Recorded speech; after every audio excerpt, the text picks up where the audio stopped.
खर्चीली सास। एक बार की बात है, सीमा नाम की एक महिला थी। उसकी एक सास थी जिसका नाम रमा था, जो बहुत ही खर्चीली थी। सीमा जहाँ बचत पर जोर देती थी, वहीं उसकी सास कोई बचत नहीं करती और बेफजूल खर्च कर देती थी।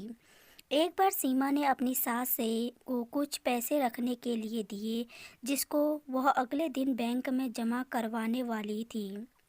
उसकी सास उन पैसों से बाजार से अपने लिए कपड़े लेकर आ गई। अगले दिन जब सीमा ने उसकी अपनी सास से पैसे मांगे तो सास ने बताया कि वह उससे खर्च कर दिए हैं। उसने सास को कहा, बचत करने की कोई ज़रूरत नहीं है, ज़िंदगी को अच्छे से जीना चाहिए।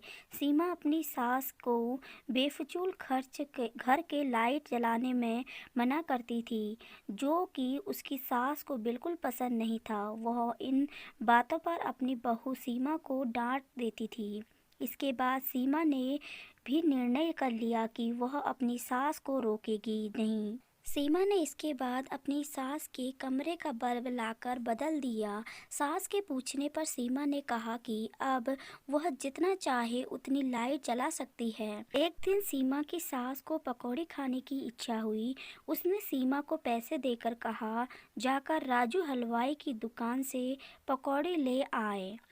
कुछ देर में सीमा अपनी सास को पकौड़ी लाकर देती है, जो उसको बहुत पसंद आते हैं। इसी तरह दिन बीतते जा रहे थे और सीमा ने अपनी सास को फिजूल खर्ची पर टोकना बंद कर दिया था। एक दिन सीमा की सास बीमार हो गई थी। उसको जब हॉस्पिटल में भर्ती कराया तो डॉक्टर ने एक बड़ी बीमारी बताकर शहर के हॉस्पिटल में रेफर करने को कहा। जब सीमा के पति ने डॉक्टर से इसका खर्चा पूछा तो डॉक्टर ने 2 लाख बताया।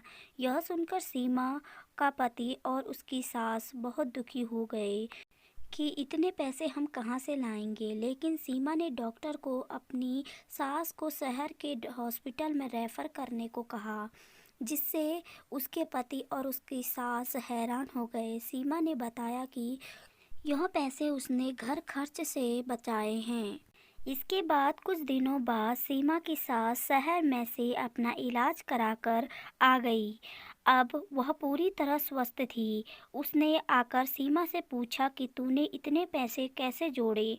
मैं तो तुझसे बचत करने में हमेशा माना करती थी। सीमा ने बताया कि मैंने सारे घर में कम बिजली प्रयोग करने वाले बल्ब लगाए और जब भी आप मुझे बाहर से पकौड़ी लाने को कहती तो मैं घर पर ही आपको पकौड़ी बनाकर खिलाती थी।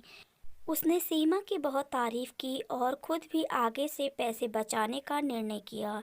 इस कहानी से हमें ये सीख मिलती है कि हमें फिजूल खर्ची से बचकर पैसे का सही इस्तेमाल करना चाहिए।